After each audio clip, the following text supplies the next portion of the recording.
Immigration pass করে এখন এয়ারপোর্টে বসে আছি। আষাঢ় মাসে প্রথম দিকে বৃষ্টি হয় না, এখন কি বৃষ্টি, পা তো আমার ভিজে গেছে এদিকে। ওদিকে অনেক রিকোয়েস্ট করলাম একটা উইন্ডো সিট দেওয়ার জন্য। বাইরে প্রচুর বৃষ্টি ছিল, তাই ছাতাটা শুকাই নিলাম। ফ্লাইট হচ্ছে 3:30টার দিকে।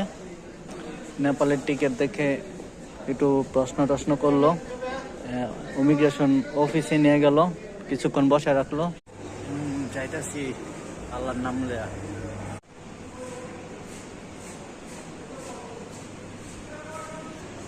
বাইরে ভাই বিশাল বড় বিমান। মানে ওঠার আগ মুহূর্তে অপেক্ষা করতেছি সবাই এখানে।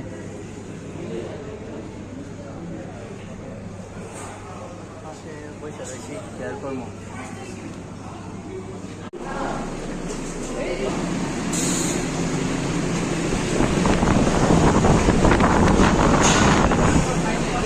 বাসে করে চলে যাবো নাকি নেপাল? স্টিয়ারিং এ মার্সিডিজের লোগো দেখা যায়। That's for 13 kilo 10K. That's what Shawarma sandwich খামো।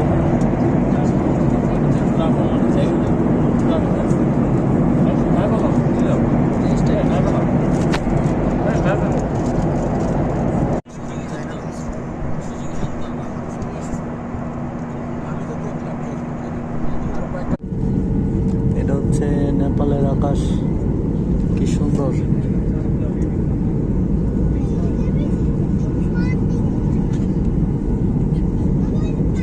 বললাম স্যার তাহলে সেটা আমার জানা নাই, তবে নেপালে গিয়ে যেটা করতে হয় ভিসা সেটা আমি এখন করে নিয়েছি। বলে যে ওকে ঠিক আছে, নেপাল এয়ারপোর্টে ল্যান্ড করলাম।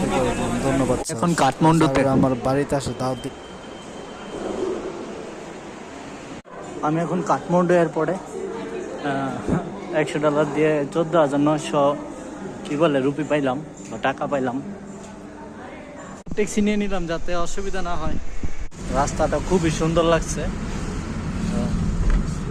हाँ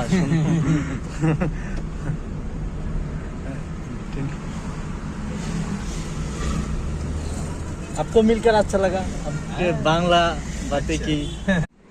চলে আসছি হোটেল আপসারা বুটিকে। এটা বাইরে থেকে ভিউ।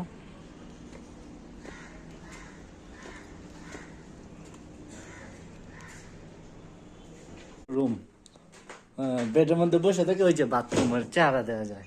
যদি কেউ বাথরুমে যায় তখন কি হইব? হঠাৎ করে বাথরুম আসার পর দেখি অবস্থা, জানার খুঁজে পাই না। পরে দেখি এই যে এখানে একটা